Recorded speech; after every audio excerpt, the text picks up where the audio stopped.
वो दुखी हो रहा है, मतलब कि वो सब कुछ उसकी इच्छा से नहीं हो रहा, और आप कह रहे हो कि वो परमेश्वर है, जबकि परमेश्वर ना तो कभी पछताता है, वो सच्चिदानंद रहता है, परमेश्वर सच्चिदानंद रहता है। बोलो, परमेश्वर को मालूम था, उसे पछताया, उसको बुरा लगा, लेकिन उसने बुराई से अच्छा भी ढूंढा, अच्छा निकाला। बात ये है कि परमेश्वर जो है ना, जो ईश्वर है, वो सच्चिद आनंद रहता है, सच्चिदानंद उसको बोला गया। वो हमेशा आनंद में रहता है, कभी भी दुखी नहीं होता, कभी गुस्सा नहीं होता, कभी भी उसके अंदर, क्योंकि ये सारी भावनाएं मनुष्यों की हैं, परमेश्वर की नहीं। लेकिन बाइबल पढ़ेंगे तो ये सारी भावनाएं यहोवा में कूट कूट के भरी हुई हैं। मान सा सवाल कर रहा हूँ और आप उस पर कह रहे हो कि मैं उल्टा पुल्टा कर रहा हूँ। परमेश्वर गलती किया तो परमेश्वर गलती कैसे करते हैं? आप बोला गलती किया, गलती आपने बोल रहे हैं, हमने नहीं बोल रहे हैं, बाइबल बोल रही ना।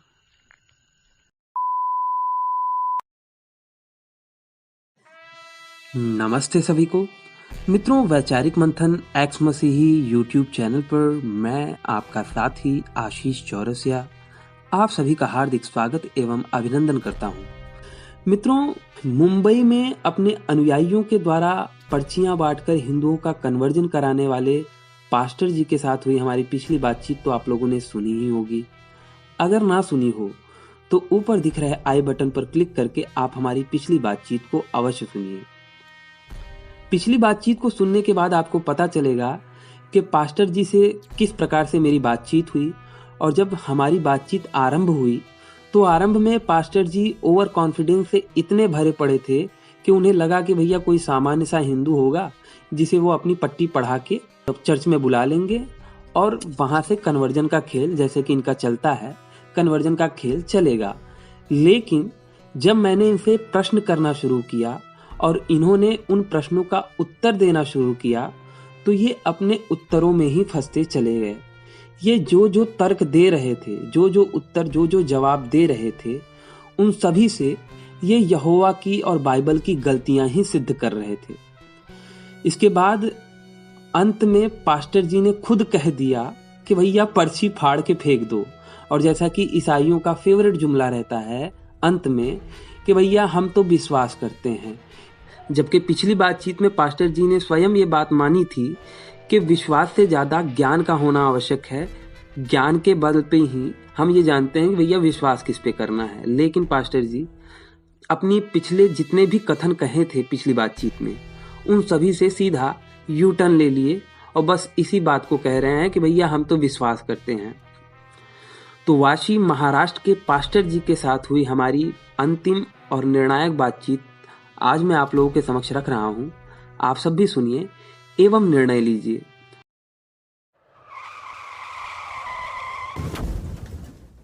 हेलो। हाँ पास्टर जी, ठीक है, आप बोल रहे ठीक है, लेकिन उससे परमेश्वर गलती करने वाला है, परमेश्वर बुरा है, ये स्टेटमेंट हम नहीं बना सकते। ही मेरा मैं ये नहीं कह रहा, मैं ये नहीं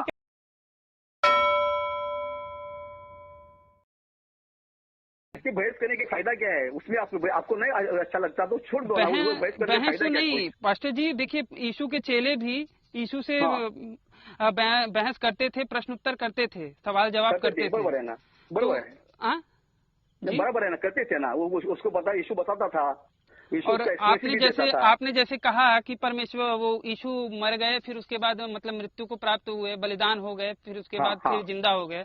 आप ये देखिए मत्ती का 12:39 में लिखा है कि जब उनके चेले लोग उनसे पूछने लगते हैं तो वो कहते हैं कि उसने उत्तर दिया, प्रभु यीशु ने उत्तर दिया कि इस युग के बुरे और व्यभिचारी लोग चिन्ह ढूंढते हैं, परंतु यूनुस भविष्यवक्ता के चिन्ह को छोड़कर कोई और चिन्ह उन्हें ना दिया जाएगा।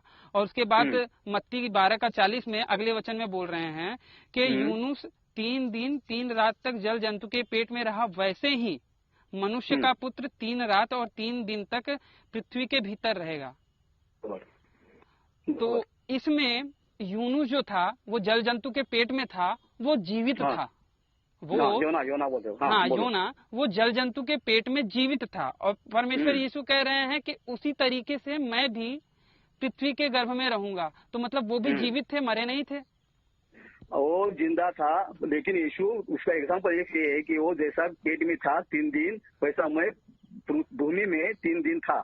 हाँ, और योना तो उसके जल जंतु के पेट में प्रार्थना भी कर रहा था परमेश्वर से, जीवित था वो, प्रार्थना भी कर रहा था, तो मतलब यीशु भी मरे नहीं थे। देखो यीशु योना जीवित था, लेकिन उसका एग्जाम्पल वो क्या दे रहा है, जैसा वो पेट के अंदर था, मैं जमीन के अंदर था, मैं अंदर हूँ।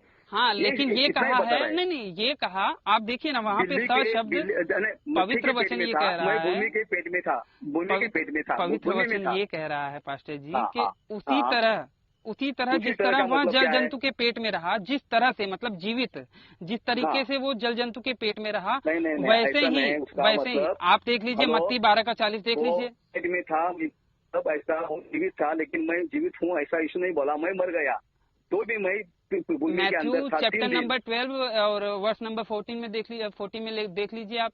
देखो यीशु स्वर्ग में क्रॉस में मर गया तो जीवित कैसा रहेगा भूमि में? लेकिन पवित्र वचन में यीशु खुद कह रहे हैं ना, आप बोल रहे हैं वो जीवित जैसा था वैसा मैं शब्द आपको बता रहा हूँ, मैं आपको शब्द बता रहा हूँ। यूनुस 3 रात 3 दिन जल जंतु के पेट में रहा, वैसे ही मनुष्य का पुत्र 3 रात 3 दिन जल जंतु के पेट में रहेगा। वो जिंदा था तो वैसे ही मैं भी रहूंगा, तो वो भी जिंदा रहेंगे। भूमि के अंदर रहूंगा, जमीन में उसको गाड़ा गया था ना अंदर जमीन में, लेकिन वो जिंदा रहेंगे, जिंदा रहेंगे ऐसा नहीं यीशु बोला। आप एक्सप्लेनेशन कर रहे हैं। नहीं, बात यह है कि वो जिंदा व्यक्ति का प्रमाण अपने पे दे रहे हैं ना, तो मतलब उन्हें भी मरा नहीं माना जाएगा। आप मन से ये एक्सप्लेनेशन आप दे रहे हैं, आप जैसा यीशु सिर्फ बोल रहा है कि मैं भूमि के अंदर रहूंगा, वो पेट के अंदर था, मैं जमीन के अंदर रहूंगा, तो ये तो सिमिलरिटी नहीं हुई ना, ये सिमिलरिटी नहीं हुई। कहा है कि वैसे ही रहूंगा।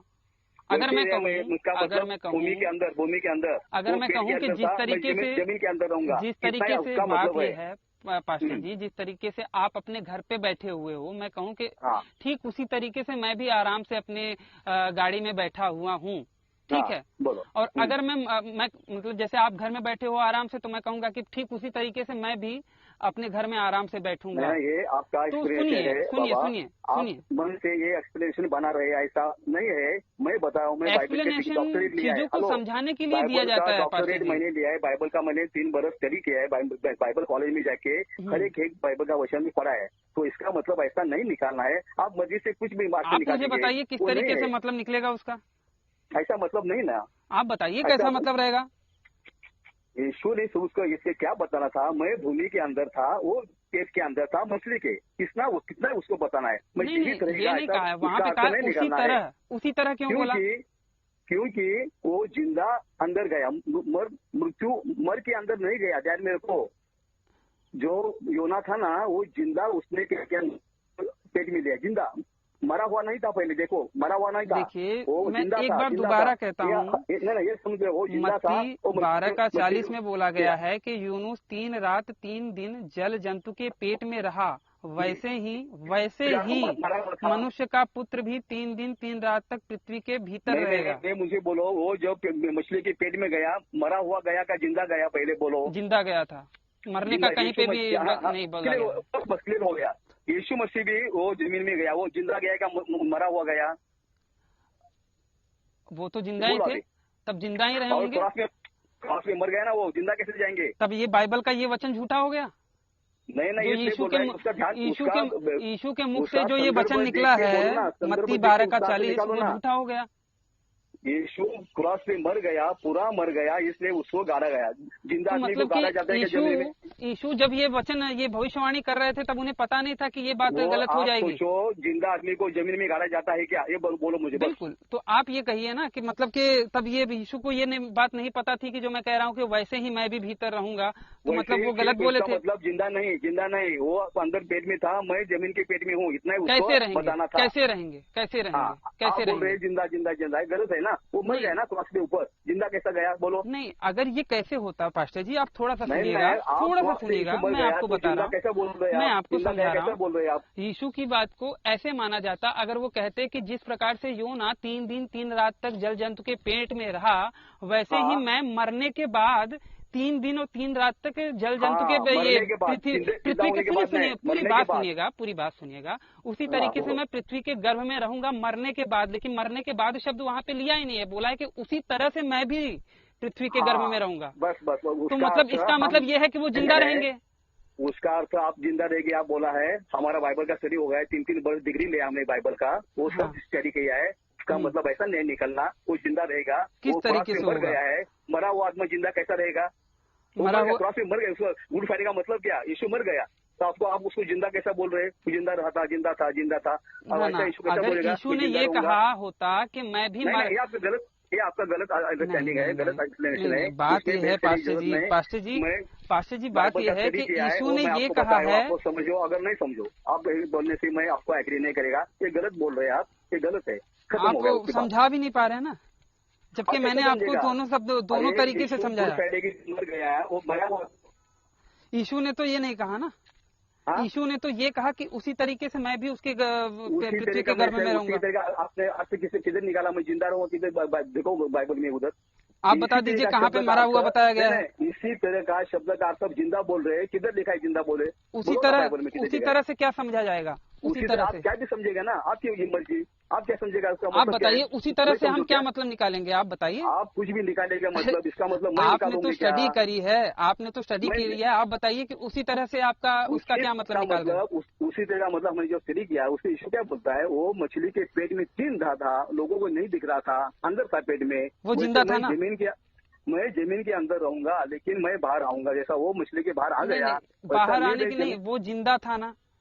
जिंदा था, वो लोग मैं जिंदा हूँ ऐसा इशू नहीं बोला, मैं जिंदा रहूंगा जमीन के अंदर, ऐसा नहीं बोला। देखो अकेले बाइबल में जब बात यह है पास्टर जी कि मैं जब एक जीवित व्यक्ति का व्यक्ति का उदाहरण दे रहा हूँ तो मैं भी जीवित रहूंगा ना। फायदा नहीं उसका फायदा नहीं। आप क्या भी खैर ठीक है।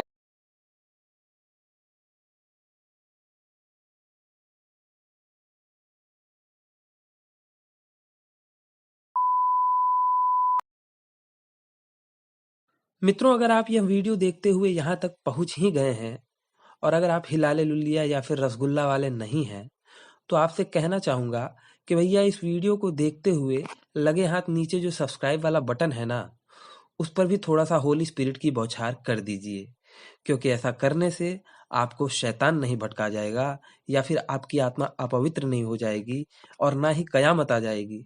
इसकी गारंटी मैं खुद देता हूँ। तो सब्सक्राइब वाले बटन को भी दबा दीजिए भाई, मेरा भी भला हो जाएगा। पास्टर जी हाँ नहीं ऐसा आपको जो वर्षन का अर्थ नहीं समझता ना उस पर बहस। अच्छा चलिए ठीक है, उसे छोड़ दीजिए, लेकिन ये आप समझा नहीं पा रहे हैं, वो आपको नहीं समझता। नहीं ठीक है, लेकिन मैं ये कह रहा था पास्टर जी, मैंने तो पर्ची नहीं बांटी थी ना।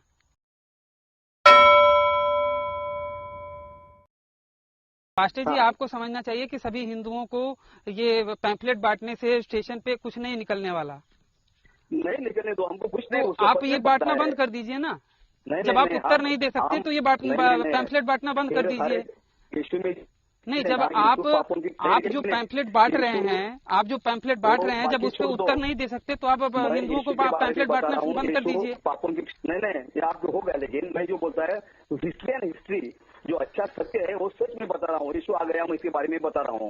यीशु ने पाप उठाया, इसलिए बता रहा हूँ। यीशु के पाप के बारे में क्या कैसे कह सकते हैं? एक लूत अपनी बेटियों के साथ उनको गर्भवती करता है, इसमें आप कौन सी अच्छी बात बताएंगे मुझे? जो सच्चाई है ना यीशु के बारे में, जो सच्चाई है वो मैं बता रहा हूँ। नहीं बाइबल में एंड द 2 डॉटर ऑफ लूत where the child by their father, कि इस प्रकार लूत की दोनों बेटियां लूत से गर्भवती हुई, इसमें कौन सी अच्छी बात है?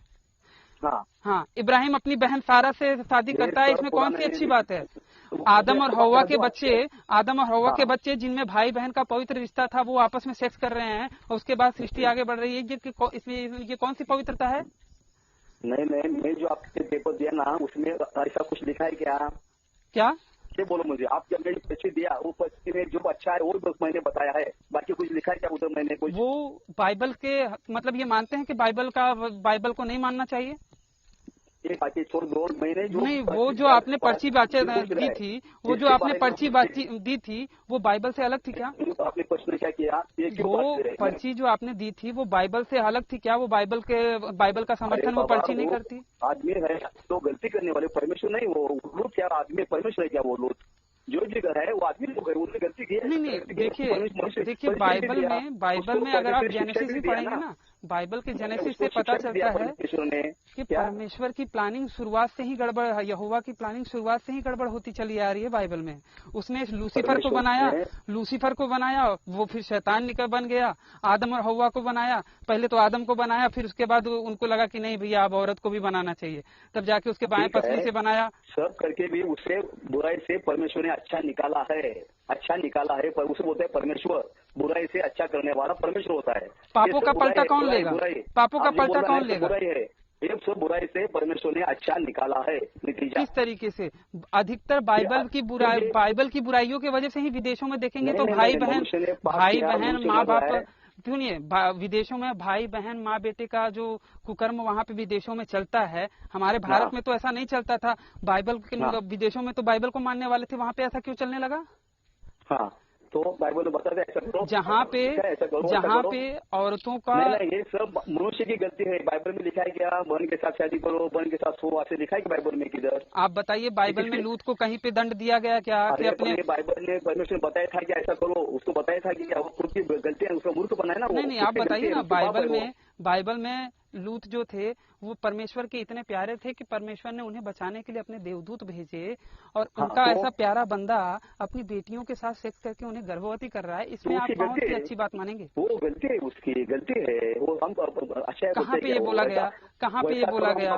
बाइबल के किस वचन में? बाइबल के किस वचन में? Genesis, Exodus, Leviticus, Numbers, Deuteronomy, Joshua, कहाँ पे ये बोला गया कि बाइबल ये लूत ने गलत किया था? कंडेम किया कहीं पे?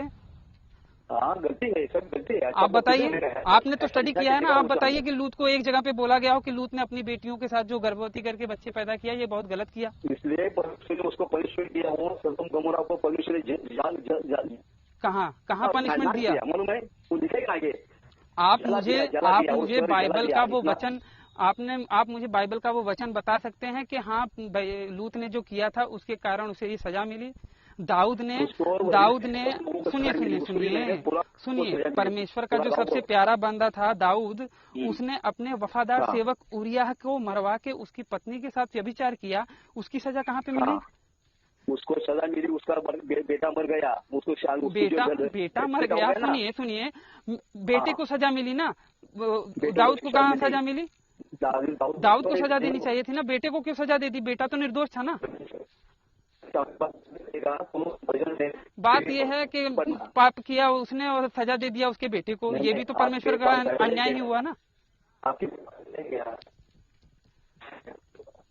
हेलो पास्टर जी,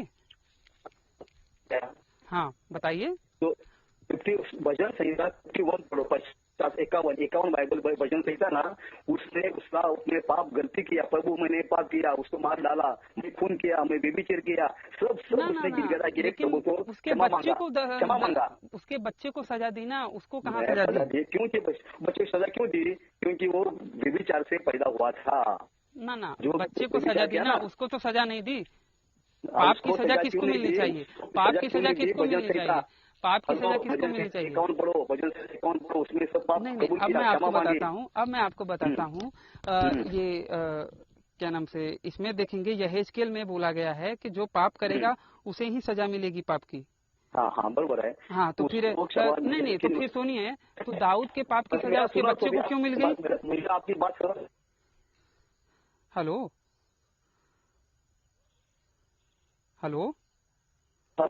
हाँ, जब बोला गया है यहेजकेल में बोला गया है कि जो प्राणी पाप करेगा वही मरेगा, न तो पिता के पाप का भार पुत्र उठाएगा, ना पुत्र के धर्मी होने का भार पिता उठाएगा। मतलब जो पाप करेगा वही भोगेगा। तो इसमें उसको कैसे सजा मिल गई? दाऊद ने क्या किया इसके लिए बोल रहा है। आपके पास बाइबल रहेगा तो भजन संहिता 51 पढ़ो, 51 भजन संहिता। उसने सब गलती कबूल की और प्रभु को क्षमा मांगी, प्रभु मुझे क्षमा कर, मैंने सब गुनाह किया है, उसको मार डाला है, व्यभिचार किया है, सब मैंने किया। तो इसलिए उसको क्षमा किया, परमेश्वर ने क्षमा किया। आपने जैसे कहा कि उसने उरिय्याह की पत्नी के साथ गलत किया, तो उसे सजा मिली, ठीक है, उसके बच्चे को सजा दे दी। जबकि बाइबल का ही वचन कह रहा है कि जो पाप करेगा उसे ही सजा मिलेगी, ना तो बच्चे को पाप की सजा मिलेगी बाप के, ना बाप को अपने बच्चे के पाप की सजा मिलेगी। तो वहाँ पे बाप के पाप की वजह से बच्चे को सजा क्यों दे दी? दाऊद के बारे में बता रहा हूँ, दाऊद ने क्षमा मांगी, गिरा के लोगों को क्षमा मांगी, प्रभु मैंने गलती की, मुझे क्षमा कर देना चाहिए था ना, तो क्षमा कर देना चाहिए था, उसके बच्चे को क्यों सजा दे दी? क्षमा किया होता तो उसके बच्चे को क्यों सजा देती? जो व्यभिचार से पैदा हुआ लड़का था वो मात्र मर गया, वो पनिशमेंट आ गई, वो पनिशमेंट आ गई। तो फिर बाइबल का वो वचन तो कट गया ना जिसमें कहा गया है कि बाप के पाप का फल बच्चे को नहीं मिलेगा। वो है इसलिए वो आपको मजदूरी मुक्ति मरता है, वो पाप की शिक्षा है। अरे आप क्लियर नहीं कर पा रहे पास्टर जी, आप क्लियर नहीं कर पा रहे हो, बिल्कुल आप बिल्कुल क्लियर नहीं कर पा रहे हो। आप वो बोल रहे मुझे, लेकिन और जब अगर अच्छा आप ये मानते हैं कि बाप जो पापी है उसी को ही पाप का सजा मिलेगा? बाइबल का जो वचन है उसमें बोला गया है यहेजकेल में कि जो पापी है उसी को पाप की सजा मिलेगी। आप इस बात को मानते हैं? तो जब पापी को पाप की सजा मिलेगी तो फिर यीशु ने सारे पाप अपने ऊपर कैसे ले लिए? यीशु ने पाप का शिक्षा है, मृत्यु है, तो यीशु ने मृत्यु अपने ऊपर लिया। आपकी आवाज खरखरा रही है। हमारा पाप वो अपने ऊपर लिया और जो हमको शिक्षा मिलने वाली थी वो उसने लिया, वो मर गया, हमारे लिए मर गया। तब ये बात बाइबल की गलत हो गई ना, ये वचन गलत हो गया ना कि जो पापी है उसको गलत नहीं होता है। आप कुछ भी गलत बोलेंगे तो क्या फायदा है उसका? बाइबल गलत है, वो गलत है, वो गलत है, वो गलत है, तो आप आपके दृष्टि से सब गलत है ना, क्योंकि आप बाइबल विश्वास नहीं करते। बाइबल के यहेजकेल का वचन कह रहा है कि जो पापी है उसे ही पाप की सजा मिलेगी, जबकि आप कह रहे हो कि सारे पापों की सजा यीशु ने अपने ऊपर ले ली। नहीं करते तो एक को मानना है तो दूसरे को छोड़ना पड़ेगा ना। आप सब गलती निकालेंगे, उसको गलत देखते फायदा का मुझे कुछ। क्या बाइबल पे विश्वास नहीं करते, किसी को विश्वास नहीं करते, आप सब गलती निकालेंगे ना, तो हम गलती का मान करेंगे, हम नहीं करेंगे। हमको जो विश्वास है सच है, बताएंगे। पैम्फलेट आप बांट रहे हो ना, पैम्फलेट आप बांट रहे हो, मैं नहीं बांट रहा। जो समझेगा वो समझेगा, जिसको आप ऐसा नहीं, पैम्फलेट आप ऐसे ही हर किसी को दे रहे हो, ऐसा नहीं कि किसी एक को पूछ के दे रहे हो कि भैया आप मानते हो कि नहीं मानते। आप लोग जो सच्चाई है वो मैं बता रहा हूँ, आप तो लोगों को ऐसा बता रहे हो कि भैया लो तुम्हारी दुख तकलीफें दूर हो जाएंगी, सच्चे परमेश्वर मतलब कि बाकी सारे झूठे, तुम्हारा ही सच्चा। कह रहे हो कि सच्चे परमेश्वर के बारे में जानो, ऐसा है फलाना ढमकाना, तो ये तो गलत है ना। जब आप अपने आप को सच्चे कह रहे हो, सच्चा परमेश्वर का मानने वाला कह रहे हो और उसे सच्चा साबित भी नहीं कर पा रहे तो फिर गड़बड़ है ना। हमने जो लिखा वो सच है, जितना सच है उतने मैंने लिखा है। यीशु मसीह है सच है। कैसे सच है? वो पछता रहा है, वो पछता रहा है मतलब कि वो गलती करता है, वो दुखी हो रहा है मतलब कि वो सब कुछ उसकी इच्छा से नहीं हो रहा। और आप कह रहे हो कि वो परमेश्वर है, जबकि परमेश्वर ना तो कभी पछताता है, वो सच्चिदानंद रहता है। परमेश्वर सच्चिदानंद रहता है। बोलो परमेश्वर को मालूम था, उसे पछताया, उसको बुरा लगा, लेकिन उसने बुराई से अच्छा भी ढूंढा, अच्छा निकाला। बात ये है कि परमेश्वर जो है ना, जो ईश्वर है, वो सच्चिद आनंद रहता है, सच्चिदानंद उसको बोला गया। वो हमेशा आनंद में रहता है, कभी भी दुखी नहीं होता, कभी गुस्सा नहीं होता, कभी भी उसके अंदर, क्योंकि ये सारी भावनाएं मनुष्यों की हैं, परमेश्वर की नहीं। लेकिन बाइबल पढ़ेंगे तो ये सारी भावनाएं यहोवा में कूट कूट के भरी हुई हैं। वो पछता रहा है मतलब कि वो गलती करता है, वो दुखी हो रहा है मतलब सारी चीजें उसकी इच्छा के विरुद्ध हो रही हैं। आपको सब समझ गया, लेकिन आपने उधर ये क्या निकाला, क्या निकाला कि वो पछता है, उसका मतलब वो परमेश्वर नहीं है, वो गलत है। आपकी आवाज खरखरा रही है, थोड़ा सा नेटवर्क में आ जाइए। नहीं, आपने जो बोला ना, नहीं तो आपकी आवाज समझ में नहीं आएगी ना, आप थोड़ा नेटवर्क में आएंगे तभी आवाज समझ में आएगी। नेटवर्क में मैं नेटवर्क में हूँ, ऐसा है सर, उसमें बहस करने की क्या फायदा नहीं, कुछ फायदा निकलने वाला कुछ उसमें से। हेलो आशीष जी, ये बहस करने का कुछ फायदा नहीं, जितना आपको समझता है उसका समझ ले लो, फायदा अगर नहीं है। बात यह है, देखिए पास्टर जी, मैं पुराणों वगैरह को भी नहीं मानता जी, बारे में हम बहस नहीं कर सकते। नहीं, परमेश्वर के बारे में अगर बहस नहीं कर सकते तो परमेश्वर के बारे में आप पैम्फलेट क्यों दे रहे हो? क्योंकि पैम्फलेट अगर दोगे, अगर आप समझने के लिए किसी को चीज दोगे तो वो प्रश्न नहीं करेगा। मैं यीशु के बारे में लिखा है उधर, यीशु मसीह के बारे में। यीशु मसीहा कैसे हो गया? आप ये इसी पे बता दीजिए। क्या कैसे हो गया? ये बाइबल में किसकी भविष्यवाणी हुई थी? यीशु के बारे में सबसे पहली भविष्यवाणी क्या बोली गई थी? पहली जेनेसिस में हो गई थी, मालूम है? ऐसा जेनेसिस है ना, उत्पत्ति, उसमें भविष्यवाणी हुई थी कि वो परमेश्वर उसको जगत में छुड़ाने वाला, मृत्यु से जीवित देने वाला परमेश्वर यीशु मसीह आने वाला है। ये शैतान ने उसको ये क्या ना, शैतान और आदम हवा, वो क्या बोला, वो आपको उसके कांच को छुएगा, आप उसको काचेला तो साफ टाकला चावतो, पण तू त्याचं डोकं फोडशील असं म्हणलेलं आहे। ये भविष्यवाणी यीशु के बारे में थे। यीशु जगत में आएगा तो सूर्य पे मरने वाला है, पाप की क्षमा करने वाला है, वो जेनेसिस में ही लिखा है शुरू से। नहीं, आप अगर याशायाह में देखेंगे, याशायाह 7:14 में देखेंगे तो वहाँ पे बोला गया है कि उसका नाम इमैनुअल रखा जाएगा। इमैनुअल से मतलब हमारे साथ परमेश्वर। हाँ, और जबकि क्या नाम से मत्ती में बोला गया है, मत्ती 1:23 में बोला गया है कि उसका नाम इमैनुअल रखा जाएगा, जिसका अर्थ होता है परमेश्वर हमारे साथ है। ठीक है। जबकि उसका नाम मत्ती 25 में देखेंगे तो वहाँ पे लिखा है कि उसका नाम यीशु रखा गया। और ध्यान दीजिए कि इमैनुअल का मतलब होता है खुदा हमारे साथ है, जबकि यीशु को हिब्रू भाषा में जोशुआ कहते हैं। ठीक है। और जिसका अर्थ होता है पहले, समिति, ध्यान आदि, जो कि लैटिन भाषा के यूश शब्द से निकला है। तो इसमें कहीं पे भी परमेश्वर हमारे साथ है उसका ये अर्थ नहीं आता। तो कैसे आप कह सकते हो कि इमैनुअल मतलब यीशु सही भविष्यवक्ता है और सही मसीहा है? परमेश्वर का एक नाम नहीं, बहुत नाम है परमेश्वर का, एक नाम पे मत रुको आप। हाँ, लेकिन पूरे बाइबल में कहीं पे भी बाइबल में नहीं, सुनिए, पूरी बाइबल में एक भी जगह पे यीशु को इमैनुअल नाम से क्यों नहीं बुलाया गया? अगर सब नाम है तो एक जगह पे इमैनुअल नाम से भी बुला देना चाहिए था ना यीशु को।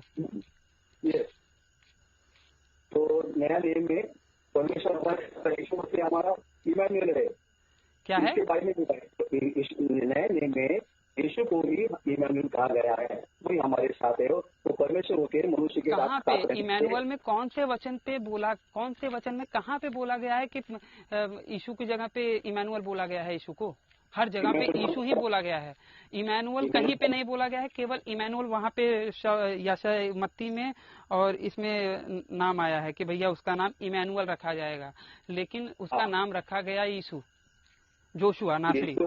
ये यीशु बहुत अलग अलग नाम है, एक नाम नहीं है यीशु को, सब नाम। और एक बात है, एक और याशायाह में एक और भविष्यवाणी है यीशु के मसले से, क्योंकि उससे पहले वह लड़का बुरे को त्यागना और भले को ग्रहण करना जाने, वह देश जिसके दोनों राजाओं से तू घबरा रहा है निर्जन हो जाएंगे। जबकि इसका प्रमाण नए नियम में कहीं पे भी नहीं मिलता कि वो दोनों देश निर्जन हो गए थे जी। और यीशु शरीर के भाव से दाऊद का वंशज था, ये भी कहा जाता है। बराबर। शरीर के भाव से हाँ, तो शरीर के भाव से कैसे? उसके तो वो तो पिता से पैदा ही नहीं हुआ था, तो शरीर का भाव कैसे हुआ? तो मरियम तो दाऊद के वंश की नहीं थी ना, वो तो उसका वंश तो अलग था ना। उसके जो पिता थे वो दाऊद के वंश के थे ना। यीशु के पिता जो सौतेले पिता थे, जो उसके मतलब असली पिता नहीं थे। मरियम दाऊद के वंश में नहीं थे, ऐसा कैसे बोल रहे हो आप बता दीजिए कहाँ पे है? दाऊद की पूरी वंशावली देखेंगे आप? हाँ है ना। हाँ बताइए, उसमें कहाँ पे बोला गया है?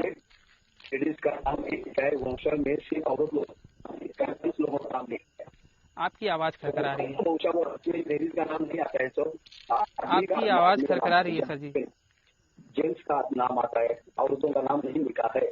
नहीं, वो आप कहीं पे भी उसका नहीं पुख्ता मुझे बता सकते, क्योंकि मैंने पूरा उसमें देखा है। और यीशु को खुदा का एक लौता पुत्र कहा जाता है, ये भी गलत है। देखिए, उत्पत्ति में 6 का चैप्टर नंबर 6 देखेंगे तो वहाँ पे लिखा है कि तब मनुष्य भूमि पे बहुत बढ़ने लगे, तब उनकी बेटियां उत्पन्न हुई और परमेश्वर के पुत्रों ने मनुष्य की पुत्रियों को देखा और उनसे शादी किया। परमेश्वर के पुत्रों ने तो पुत्र में परमेश्वर पुत्र में हम सब परमेश्वर पुत्र हो गए। आज जो इस पर विश्वास करते हैं ना, हर एक परमेश्वर को पुत्र कहा जाता है। अभी बाइबल में लिखा है जो इस पर विश्वास करेगा उसको परमेश्वर का पुत्र कहा जाएगा। हाँ, मतलब तब एक लौता पुत्र कहना ये भी तो गलत है ना। लेकिन उसको जगत में भेजने के लिए एक ही आ गए, बात नहीं समझ रहे। अगर हम सभी पुत्र हैं, जो उस पे विश्वास करता है वो सभी उसके पुत्र हैं परमेश्वर के, तो एक लौता पुत्र क्यों कहा है ईसा को? क्योंकि वो यीशु स्वर्ग से डायरेक्ट आ गया परमेश्वर के द्वारा, मतलब आ गया। वो असली बेटे हैं, वो सगे बेटे हैं, बाकी सौतेले बेटे हैं। कौन? बाकी सारे दुनिया के लोग सौतेले बेटे हैं, पर बस यीशु सही हैं, इकलौते सही बेटे हैं। परमेश्वर मनुष्य स्वरूप लेके जगत में आ गया। अगर बात ये नहीं, आप इसको भी नहीं क्लियर कर पाएंगे कि अगर मैं सबको अपना बच्चा कह रहा हूँ तो किसी एक को मैं कहूँ कि भैया ये मेरा इकलौता बेटा है, तो फिर मेरी दोनों बातों में कॉन्ट्रडिक्शन आएगा ना। हम जो बेटे हो गए ना, विश्वास के द्वारा हम बेटे हो गए। इसलिए हम बेटे हो गए। हम बेटा होने का हमको सम्मान दिया। मतलब कि वो सम्मान झूठा था। अगर परमेश्वर ने सबको सम्मान दिया, अगर परमेश्वर के सब बेटे हैं, तो यीशु को ये कहा कि भैया वो मेरा इकलौता बेटा है, तो वो सब बेटे नहीं है। और अगर सब बेटे हैं तो उसने इकलौता बात कहने का झूठ बोला। इकलौता बेटा बन के आ गया। आपकी आवाज खरखरा रही है पास्टर जी, आपकी आवाज सही नहीं आ रही है। वो उस पर विश्वास करेगा, उसको बेटा बेटी करने का अधिकार मिलेगा, ऐसा परमेश्वर ने बताया है। जो उस पर विश्वास करेगा उसको परमेश्वर का बेटा और बेटी बनने का हक मिलेगा। मतलब कि वो सभी परमेश्वर के बेटा बेटी कहलाएंगे ना। हाँ, कहलाएंगे। तो परमेश्वर का इकलौता बेटा यीशु को क्यों कहा जा रहा है? उपचार करने के लिए आ गए हमने यीशु को। वो ठीक है, लेकिन इकलौता बेटा क्यों कहा जा रहा है? हाँ, उसने अपना एक ही बेटा भेजा उद्धार करने के लिए। नहीं, बेटा बन के आ गया वो। आप फिर उस पर कंफ्यूज हो रहे हो। वो एक ही आ गया ना, परमेश्वर यीशु मसीह एक ही है, 4 यीशु मसीह नहीं है। परमेश्वर यीशु मसीह एक है, लेकिन वो इकलौता बेटा तो नहीं है, क्योंकि कई सारे बेटे और कई सारे बेटियां हैं ना। बेटे बाद में हो गए, पहले नहीं। यीशु अकेला आ गया परमेश्वर बेटा बन के। बाद में जो विश्वास करने वाले हैं उनको हक मिला बेटा होने का, बेटी होने का हक दिया परमेश्वर ने। ऐसा है। अब जैसे कि बोला गया है, उत्पत्ति 6 का 1 में बोला गया है। आप क्लियर ही नहीं कर पा रहे हैं। आप कहते हो कि आपने स्टडी करी है, लेकिन आपने क्या जाना है पता नहीं चलता।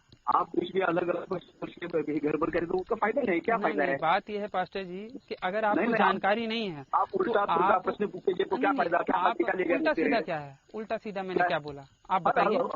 हर एक प्रश्न उल्टा पुल्टा कर रहे हैं, क्या फायदा? एक चीज बताइए जो मैंने आपको उल्टा पुल्टा किया हो। जो होता रहने वाला है उसका कुछ नतीजा निकलने वाला है क्या? कुछ नहीं निकलने वाला है। अच्छा, आप ये कह रहे हो कि मैंने जो गलती की बात कही वो उल्टा पुल्टा है ना? सब उल्टा पुल्टा। आप बताइए पछताता कौन है? क्या गलती करने वाला ही पछताता है ना? बताइए। ये सब छोड़ दो, आगे कौन गलती करना हो? फिर वही करता है। मैं एक जन्मी सवाल कर रहा हूँ, एक सामान्य सा सवाल कर रहा हूँ, और आप उस पर कह रहे हो कि मैं उल्टा पुल्टा कर रहा हूँ। परमेश्वर गलती किया तो परमेश्वर गलती कैसे करते हैं? आप बोला गलती किया, गलती आपने बोला है, हमने नहीं बोल रहे। बाइबल बोल रही ना, नहीं बोल रहे परमेश्वर गलती किया। बाइबल बोल रही है ना, बोल रहे परमेश्वर नहीं परमेश्वर गलती किया तो अगर बाइबल हमें ये कहती है कि सामने वाले ने खाना नहीं खाया, या फिर अगर किसी किताब में लिखा है कि किसी ने खाना नहीं खाया, तो इसका सीधा सीधा मतलब है ना कि उसके पेट में अन्न नहीं गया है, वो भूखा है। तो उसी तरीके से अगर कहा जा रहा है कि परमेश्वर यहोवा गलती मतलब पछताया, तो मतलब कि वो गलती किया। आप बोल रहे हैं, हम नहीं बोलेंगे। बाइबल बोल रही है, मैं नहीं बोल रहा। बाइबल बोल रही है, बाइबल बोल रही है। हम बोल रहे हैं, नहीं हम नहीं बोल रहे। आप बताइए ना, आपने खुद कहा था, वो मेरी बात, वो पूरी बातचीत अगर नहीं, आप वो पूरी बातचीत अगर आपके मोबाइल में रिकॉर्डिंग होगी तो आप देख लीजिएगा सुन के। उसमें आपने पूरा बोला था कि भैया परमेश्वर जो गलती करता है वही पछताता है। आपने सीधा बोला था, और ये भी कहा था कि जो दुखी वही होता है। आपने बोला था कि दुखी वही होता है जो जिसकी इच्छा से के विरुद्ध कार्य होता है, जिसकी इच्छा से कोई काम नहीं होता। तो सिंपल सी बात है, परमेश्वर की इच्छा से सारी चीजें नहीं हो रही, और ना ही परमेश्वर हर एक चीज में परफेक्ट है। वो गलती करता है तभी तो वो पछताया। तो उस तरीके से पास्टर जी आप ये लोगों को भ्रमित करने का कार्य छोड़ दीजिए। आप ये जो पैम्फलेट बांट रहे हो, जब आप उत्तर नहीं दे पाते, तो जो जिस चीज को मान रहा है, अगर कोई मुसलमान है वो उसको मान रहा है, अगर वो कन्वर्ट नहीं करा रहा है किसी को तो उसको रहने दीजिए। अगर कोई सिख है तो सिख को सिख में खुश रहने दीजिए, जैन को जैन में खुश रहने दीजिए, बौद्ध को बौद्ध में खुश रहने दीजिए, पंजाबी को पंजाबी सिखिज्म में खुश रहने दीजिए। आप कन्वर्ट ना कराइए, क्योंकि आपको खुद ज्ञान आधा अधूरा है, आपकी बाइबल इनकम्प्लीट है। ठीक है, आपको मैंने कन्वर्ट किया। हेलो हेलो, हाँ जी, मैंने आपको पर्चा दिया, मेरा आपको पर्चा पड़ा, आपको मैंने कन्वर्ट किया क्या? आप कन्वर्ट करवा ही तो रहे हैं ना लोगों को। आप अपने ये रिलीजन का प्रचार क्यों कर रहे हैं, जबरदस्ती क्यों कर रहे हैं? जो मानता नहीं उसको क्यों पर्ची दे रहे हैं? नहीं, जो मानने वाला नहीं है, जो मानने वाला नहीं है उसे क्यों बांट रहे हैं? जब आपको खुद ज्ञान नहीं है, जब आपको एक भी चीज का ज्ञान नहीं है, तो आप लोगों को क्यों भटका रहे हैं? भोले भाले बात सुनिए पास्टर जी, आप भोले भाले हिंदुओं को क्यों बरगला रहे हैं? एक मिनट। आप भोले भाले हिंदुओं को पैम्फलेट देते हैं, जो कम जानकार है वो तो आपके झांसे में आ जाएगा। नहीं, कैसा आएगा वो? नहीं, जो कम जानकार है, जो कम पढ़ा लिखा है, वो थोड़ा बहुत जानता है, बाइबल नहीं पढ़ा है। मैं तो बाइबल पढ़ा था, इसलिए मैं जान गया, मैंने सवाल किया, आपको पता नहीं है। लेकिन जो नहीं पढ़ा रहता उसको तो आप ऐसे ही भटका लेते हैं। आप तो ऐसे भटका लेते, जबकि जो पढ़ा लिखा है, जो पूछ रहा है, तो आपको पता चल रहा है कि आपको जरा रत्ती भर भी ज्ञान नहीं है और आपके यहोवा भी अज्ञानी है।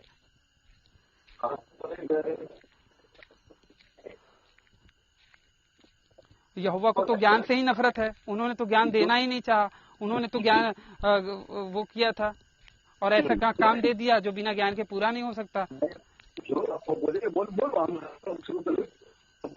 यहोवा ने आदम और हव्वा को बनाया, उनको जानबूझ के भटका दिया। आप जो बोलना है बोलो। आप काम नहीं, बात यह है पास्टर जी कि आप भोले भाले हिंदुओं को जो भटका रहे हो ना, जो भारत की जो संस्कृति को आप खराब कर रहे हो, ये बहुत गलत है। हेलो, यीशु के बारे में बताना ये गलती नहीं है। नहीं, यीशु के बारे में कैसे? आप उसका बलिदान ही नहीं बता पा रहे हैं। वो बलिदान कैसे हो सकता है जब वो 3 दिन के बाद दोबारा जिंदा हो गया? बलिदान किया, ये प्रूफ है, गुड फ्राइडे के यीशु मर गया। कहाँ प्रूफ है? आप देख के आए थे? क्या है? आप देख के आए थे यीशु के बलिदान को? उसके बारे में लिखा है ना। कहाँ पे लिखा है? तो लिखने के लिए तो फिर ये गीता में देख लेंगे तो ये कई सारी चीजें लिखी हैं श्री कृष्ण जी के बारे में, और उससे भी ज्यादा कुरान में अगर देख लेंगे तो उससे भी कहीं ज्यादा लिखी हैं। अल्लाह कह रहा है कि मैं तो सारी चीजें क्षमा कर दूंगा, तुम किए रहो जो भी किए रहो सब क्षमा कर दूंगा। लिखा है उसमें भी ना। उसमें तो अल्लाह तो ये भी कह रहा है कि ये जो ईसाई हैं, जो मानते हैं कि ईसा मरा था, ये झूठ बोलते हैं, ईसा को हमने अपनी ओर उठा लिया था, ईसा अलैहिस्सलाम को, ये फलाना ढिमकाना। और ये भी कहते हैं कि जो ईसा को खुदा मानते हैं वो सबसे बड़े वो हैं, वो उनको जहन्नुम में मैं जलाऊंगा, ये करूंगा, वो करूंगा। वो भी तो किताब में लिखा है, उसको मानेंगे? हम नहीं मानेंगे। नहीं, उसको नहीं मानेंगे, लेकिन इसको मानेंगे। किताब में तो दोनों लिखा है ना। तो आपका लिखा हुआ सही और दूसरे का लिखा हुआ गलत। और आप दोनों से भी पहले हमारे वैदिक शास्त्रों में, हमारे शास्त्रों में जो लिखा है वो भी गलत, आप लोगों का सही। सच्चा परमेश्वर ना, बात यह है कि आप सच्चा परमेश्वर क्यों कह रहे हो? और जब उसे नहीं, बात ये है औरत होने से ज्यादा औरत होने का दिखावा क्या करता है। ठीक है, उसी तरीके से तो बार बार ये अपना श्रृंगार और कपड़ा वपड़ा लड़कियों वाला पहन के उसे दिखाना पड़ता है कि मैं वो हूँ। इसी तरीके से आप बार बार कहते हो कि सच्चा परमेश्वर। अरे भैया, जब वो सच्चा परमेश्वर है तो बोलने की जरूरत क्या है? हमारा विश्वास है, हमका बोलने का अधिकार नहीं है। विश्वास एक अपराधी है, उसका अपराध करने में विश्वास है तो उसका विश्वास सही हो गया क्या? उससे पहले तो ज्ञान का होना जरूरी है ना। आपके पास ज्ञान का होना जरूरी है ना। आपने भी कहा था ज्ञान का होना जरूरी है।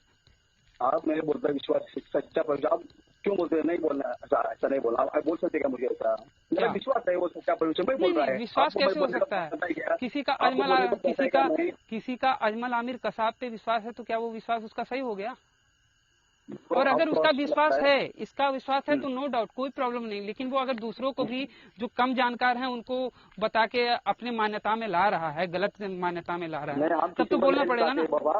किसी को हम नहीं लाते, जिसको अच्छा लगता है। नहीं, अगर किसी को नहीं लाते तो ये पैम्फलेट बांटना बंद कर दीजिए ना स्टेशन पे, दादर स्टेशन पे और कई सारे आप अस्पतालों में अपना पैम्फलेट बांटते हो भोले भाले लोगों को, जो जो ज्ञानी नहीं है, जो जानकार नहीं है, उनको आप गरीब हिंदुओं को जो भटका रहे हो वो छोड़ दीजिए ना। नहीं, हेलो,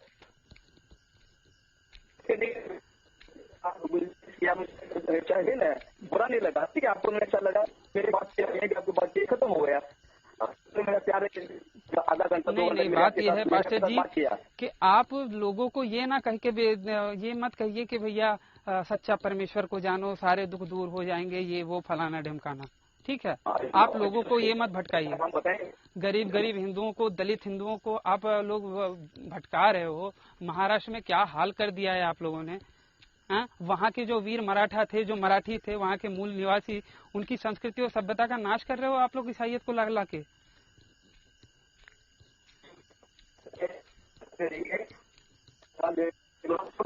आपके बाप दादा ने जिस धर्म का पालन किया था, क्या वो गलत था? कौन? आपने अपने बाप दादा के धर्म को छोड़ दिया और आपने ये विदेशियों लोगों का जो रिलीजन है उसको फॉलो कर रहे हैं। कौन बोल रहा है विदेशी है ना? आप बताइए, पूरे आप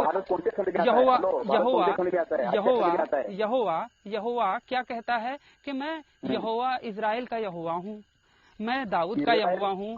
वो क्या भारत के थे क्या? अगर सुनिए, अगर वो सभी का यहोवा था, पूरी दुनिया का यहोवा था, तो उसे ये क्यों कहना पड़ा कि मैं इजराइल का यहोवा हूँ? तब उसे ये कहना चाहिए था ना कि पूरी दुनिया जिसमें इजराइल भी आता है, मैं सबका यहोवा हूँ। लेकिन उसने कहा कि मैं इजराइल, पार्टिकुलर एक देश का नाम बोला, तो मतलब कि वो सबका यहोवा नहीं है। हाँ, सबका है। क्या है? सबका यहोवा है वो। तो उसने इजराइल का क्यों बोला? उसने ये क्यों बोला कि मैं इजराइल का यहोवा हूँ? हाँ, तो इसीलिए मैं कह रहा हूँ कि ये विदेशियों का धर्म, और विदेशियों का धर्म नहीं है, ये रिलीजन है। और ये इनको आप हमारे देश की संस्कृति पे दागदार मत कीजिए और उन्हें अपमानित मत कीजिए अपने पूर्वजों को, ठीक है। आप भी किसी हिंदू की संतान हो, आप भी किसी बात किया गया, आप जो कर रहे गलत है, ऐसा मैं बोला था कभी आपको? बाइबल सीधा गलत बोल रही है। आप अपनी 4 साल की बच्ची को ये बता सकते हो कि हाँ बिटिया देखो, ये बाइबल में कितना बढ़िया बात लिखा है कि लूत अपनी बेटियों के साथ गर्भवती करके उनको बच्चे पैदा करवा रहा है। कितनी प्यारी बात लिखी है। वो गलत है। तो इसे धर्म ग्रंथ कैसे कह सकते हैं जब वो वचन आप बच्चे को नहीं समझा सकते? आप जज करने वाले कौन है? वो धर्म पूरा जगत ने मान्य किया है। मैं वो हूँ, नहीं, पूरे जगत ने कहा किया है, पूरे जगत ने कहा किया है। आज अगर आप विदेशों में देखेंगे तो कितने लोग हैं, केवल उनका सर्टिफिकेट पे क्रिश्चियन नाम है, लेकिन वो क्रिश्चियनिटी को पूरी तरह से छोड़ के एथियस्ट बन चुके हैं। कैसे आप कह सकते हैं? मैं आंकड़े दिखा सकता हूँ आपको, यूरोप से लेके अमेरिका से लेके यहाँ तक के आपको वेटिकन सिटी तक में बता सकता हूँ कितने एथियस्ट हैं जो कि केवल नाम के ईसाई हैं, केवल क्रिसमस और ईस्टर मनाने तक को अपना जानते हैं और उसके बाद वो ये सब नहीं मानते। ठीक हो गया, आपको बहस किया, अच्छा हो गया आपको। नहीं, बात यह है कि आप हमारे धर्म और संस्कृति को गंदा कर रहे हैं, ये गलत है। और भोले भाले लोगों को भटकाना छोड़ दीजिए पास्टर जी। नहीं, भोले भाले लोगों को भटकाना छोड़ दीजिए। और अगर आप पैम्फलेट बांटेंगे, अगर हमें ये बता के दिया जाएगा कि भैया सच्चा परमेश्वर है, तो फिर हमें पूछना पड़ेगा। आपने पूछा ना, आपने पूछा, मैं जवाब तो नहीं दिया ना, एक भी जवाब नहीं दिया ना। नहीं, तो छोड़ दो ना, वो छोड़ दो, पैम्फलेट फेंक दो, फाड़ दो। तो वही मैं कह रहा हूँ कि ये काम छोड़ दीजिए, ये काम छोड़ दीजिए। हम काम नहीं छोड़ेंगे, हम करते रहेंगे। जिसको अच्छा लगेगा वो विश्वास करेगा, उसको नहीं अच्छा लगेगा वो छोड़ देगा। कैसे विश्वास करेगा? किस तरीके से विश्वास करेगा? किस तरीके से विश्वास करेगा ये बताइए। हमको फर्क नहीं पड़ता है। भाई बहन से कुकर्म हो रहा है, उस चीज पे हम जाके विश्वास करेंगे? कोई दूसरे को देना बांटना हमारा काम है ना, बताना क्या अच्छा है बाबा। जब तो आप नहीं पढ़ेंगे मालूम नहीं हो जाएगा क्या है। हाँ जाते यार, तरह है यार घूमत। हाँ, जो अच्छी बात है जाएगी नहीं। हेलो।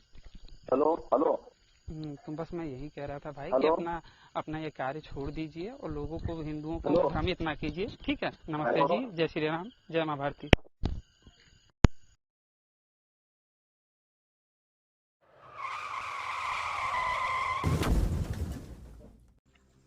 तो बस मित्रों, आज का हमारा ये वीडियो यहीं पे समाप्त होता है। अगर ये बातचीत आप लोगों को पसंद आई हो तो इसे कम से कम 5 मिनट का समाधान देते हुए अपने मित्र मंडली में शेयर अवश्य करें। हो सकता है आपके एक शेयर से हमारा कोई भाई या बहन इनकी सच्चाई से अवगत हो जाए और भटकने से बच जाए। अगर आप सामर्थ्यवान हैं और मुझे मेरे इस कार्य में सहयोग करना चाहते हैं तो स्क्रीन पर दिख रहे QR कोड पर आप मुझे सहयोग कर सकते हैं। और अंत में चलते चलते आपसे यही निवेदन करना चाहूँगा कि देखिए, बाकियों के लिए तो जन्नत और जहन्नुम है, परंतु आपको पुनः इसी धरती पर आना है। तो इस धरती माँ की रक्षा के लिए अपने जीवन काल में प्रतिवर्ष एक पेड़ अवश्य लगाएं। इस वीडियो को अंत तक देखने के लिए आप सबका बहुत बहुत धन्यवाद। नमस्ते जी, जय श्री राम, हर हर महादेव, जय माँ भारती।